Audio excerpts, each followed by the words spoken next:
So today I'm joining you to share some information really that has come from several emails and conversations with some college interns I had the opportunity to work with last summer. So these three amazing young adults, young professionals are getting ready to graduate college and get into the marketplace, and am so excited for them. And it's been interesting, the conversations we've had just around how they're prepping for interviews and how they're getting their resumes out and polishing up their LinkedIn profiles. And then it also kept in mind too that my goddaughter is also a college senior and she's getting ready to graduate. So I wanted to spend some time today clearly talking about, if I had an opportunity to go back in time to 1991, when I was a college senior at Loyola College in Maryland, now Loyola University, what would I tell myself? What would be the big lessons learned that I have gained after all of this time being out in the workforce? So this is an opportunity to share a little bit, and I hope that Adam and Brian and Elena and Lauren are going to listen to this at some point, because this is truly coming from the heart. And I want to thank everyone who has emailed or commented on LinkedIn and the posts that I've made this week. If you haven't checked out my LinkedIn profile, please do, but there's been some neat traction and conversation there. So I want to thank everybody for their insights as well. And hopefully today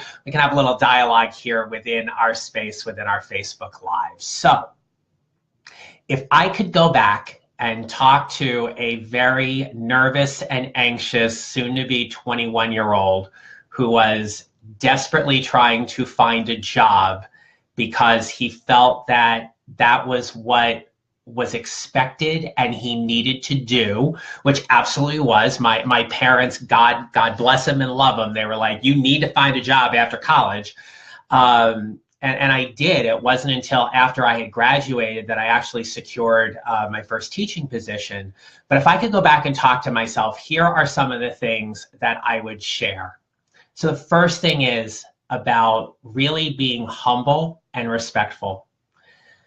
So many times we go out and we start jobs, and I've seen this with young professionals I've worked with too, and they want to add value. They want to make an immediate impact because they are trying to prove themselves. And I think there is so much to be gained by being humble and respectful when you first start out, because those are great behaviors to continue as you go through the workforce. But to really honor the intention of listening and building your people skills, because those are things that will get you places. Those are things that will truly help you stand out as someone who is a connector, a relationship builder. And when you pair that up with all of your content knowledge, your education, your technical expertise, you truly become a double and triple threat, so to speak, where people are going to want you on their team. They're going to want you in their organization. They're going to want you on their sales team to help make a difference, or on their project. So that would be the first thing I would say to myself. And in that, the second thing would be to build your brand. So I think we've heard a lot about building brands, especially since the turn of the century, though it's not a new concept, so to speak. But this whole notion of building your brand and knowing who you are, what you do, and most importantly, why you do it, is truly what makes your own professional brand stand out and get recognized. And so when you're building your brand, it's about the connections you're making. Who are you connecting with? Who are you associating with? Who are you professionally engaged with that are truly reflective of who you are as a professional? We hear so often about connecting with professional organizations that we should do that. It looks good on our resume. but there is value in connecting with a group or an organization that is directly tied to your profession for your own professional growth and development. So I encourage you to seek those out. I remember one of the biggest blocks I had when it came to joining an education association or even a math organization like the National Council of Teachers of Mathematics or the National Council of Supervisors of Mathematics was that there's a cost associated with it. It's not cheap. And so you have to kind of question the value of those things. But if it's important to us, we find the money somewhere to go ahead and do those kind of things. So if those kind of networking opportunities are important for you, I certainly encourage you to check those out. All right. So the third thing that I would tell myself is really get to know what your superpower is, what your secret sauce is, what your special talent is that you bring to the organization, and that fills a need. So as I think about my career path and I think about how I have gone to different organizations and I have jumped into different positions, it has been in part because of satisfying a professional need that I had, but also figuring out that there was a need in the organization I was applying to that I felt I could help satisfy. And I think when we really get to know where our value is and what our special sauce is, so to speak, then we can knock that out of the park. We become really attractive to other organizations who want our skills, our talents, our knowledge, and abilities. So those are the first three. I talked about being humble and respectful. I talked about building your brand, and I talked about knowing your superpowers. Okay. So the last three that I want to share are things that have certainly also come to me this week from people who have shared in some way, shape, or form. So number 4 is about having a plan. So we all have a certain career path. I think for college graduating seniors, and I remember talking about this with some of my interns last year and in years past, is that it'd be like, what's your goal after graduation? And they'd be like, gotta get a job. Okay, yeah, I get that. What kind of job? Where do you want to work? Who do you want to work for? What's the kind of work that you want to do? We know the job market is super competitive, and oftentimes simply getting your foot in the door is the best possible thing you can do. 1, it gets you employed. 2, it gets you a salary and hopefully some benefits along with it. And 3, it gives you that opportunity and chance to grow and learn. But we all need some kind of plan or a career path about where it is we want to go. And in that, a really dear friend of mine reached out to me, and what she said was, I think it's so important in our careers to be flexible. Sometimes things don't always work out the way we had hoped. And so having flexibility and acknowledging flexibility within our career path can be really helpful for opening up different opportunities that may exist. Maybe it's an opportunity to go to a different company. Maybe it's an opportunity to work internationally. Maybe it's an opportunity to go to a different part of the organization you never thought you would go to, but you end up finding out that you really, really like it. Honoring that flexibility for us professionally, that was something I didn't really adhere to when I first started out. Like my dad who spent over 30 years basically with the same company in the same kind of industry, I thought, well, that's what I have to do. I have to go get a job and I have to stick with it because that's what a good professional does. Yeah, good professionals do that. But good professionals are also flexible. They also seek out different opportunities. And when they're pulled in that direction, if you recall over the last few weeks, I've shared information around being able to listen and lean in and step forward, right? So professionals who are really listening and leaning into where maybe their career path might take them, gathering all that information and then deciding to step forward is a pretty powerful thing. So having some flexibility in our professional plan is a great way to honor any kind of opportunity that would come up. I want to add on one other thing to this. So for those of you who know me, I'm a huge fan of Susie Orman. She is the financial advisor and guru. She used to host a show on CNBC. And years ago, she wrote a book called the Guide to the Young, Fabulous, and Broke. I don't think I have the title right, but it's something like that. But she called them YFBers, Young, Fabulous, and Broke, people who are just coming out of college and getting their first job. And at the time when the book was written, which was in like 2006, 2007, we knew we were going through the end of we started like the housing crash, and we were going through a little bit of some economic difficulties. And what she said was, for a young professional, was the best investment you have in your career is the job you already have. And so in that, it is about working harder and working smarter. So if your best opportunity is to grow within that company and get promoted and gain more responsibilities, what she advised was to go into work an hour early and stay an extra hour, to put in that extra time, to go above and beyond, to really build your brand, to really put forth that kind of work and effort so you can go ahead and make that impact and difference. I had an advisor years ago who explained to me that in our 20s, we were so anxious about getting a job and starting work and figuring out what that looks like. And we get into our 30s, and our 30s are our wealth building years. There's an opportunity for us to play big, make some bold moves, get the promotions, really build our skills and keep progressing as quickly as possible.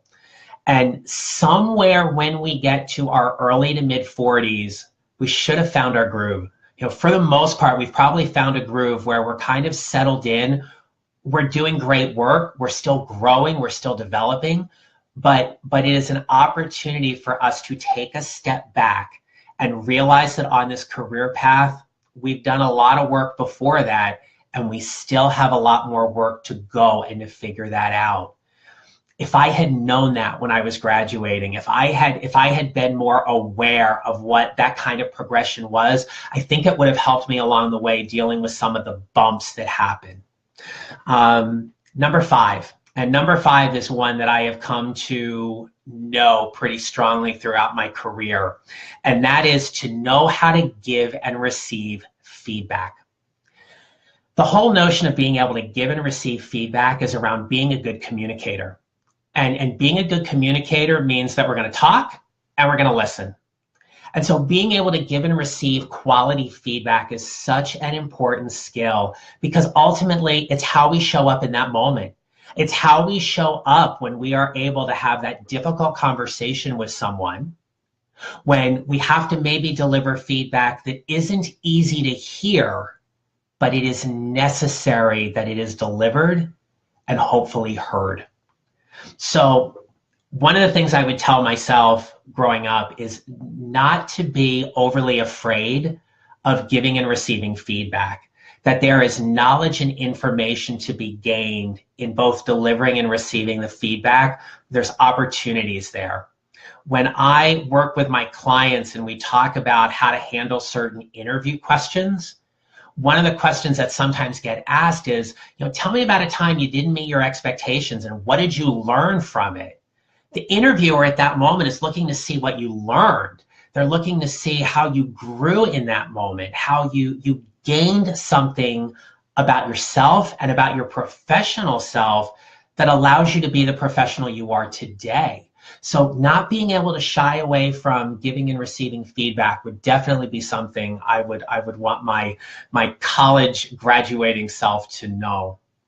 And then lastly, and perhaps maybe the one of the biggest things in this whole list, no pun intended here, is to go big, to play full out, to know what the opportunity is, that there are times in your career where you get to make some pretty big and bold moves. And there are times, maybe because life happens or responsibilities exist, that you simply maybe aren't in the best position, but there are opportunities in everything. And if you are able to see what they look like, to be aware and cognizant of when they're in front of you or when the possibility exists that you can go ahead and create an opportunity, go after it. Figure out what it looks like and go big and play full out. It is your career. At the end of the day, we are the only ones who are 100% responsible for our careers. Nobody else is. Our boss isn't responsible for our career. Our coworkers are not responsible for our careers. We are. We have total control about what we do each and every day when we show up and we go to work. If I went into an office, into a school where I worked, and I was like, yeah, okay, I'm gonna dial it in today. And I'm not gonna lie to you, there were days that I did, because that sometimes life just happens. You're like, I just don't have it in me today. I just gotta get through it. Those happen. But when it consistently happens over and over again, we make a conscious decision about how we want to show up. And so that's where the ownership is. That's where the ownership is in really being able to be completely responsible for how we show up professionally and energetically to do what it is we want to do in our careers and what it is we get to do moving forward. That's the power in this. That's the ability and the opportunity for us to really go ahead and make a difference. Here's the call to action for this week. If you have a child who is getting ready to graduate, if you have a niece or a nephew, if somebody whom you're close to has a friend who's getting ready to graduate college, or you've had someone work for you as an intern, I want you to take a moment and reach out to them. Reach out to them and ask them, how are things going as you're getting ready to graduate? Ask them, how's the job search going? If they've secured a position, celebrate it, recognize it, acknowledge it. If they're interviewing and they're boosting up their LinkedIn profile and they're voraciously applying, acknowledge that. Talk with them about it. I have often found, especially with the interns whom I've worked with over the years, that they really appreciate some heart-centered advice and an opportunity to listen to what's going on with them, what they're a little fearful of, what they're a little excited about. It's a chance for us to truly step up and be a mentor, even if it's just for a few moments, to really kind of extend some guidance or advice, or maybe most importantly, to just be really curious about what they're experiencing and what's going on and how maybe you might be able to help them. So that's the call to action for this week. I'd love to hear how it goes. You can drop me a message here on the Facebook Live. You can email me at john@johnnerl.com. And until next week, I hope you have a great week. Thanks again for spending some time with me. And let's all kind of take a moment to acknowledge our college graduating selves and how far we've all come. Have a great day, everybody. Thanks. Bye-bye.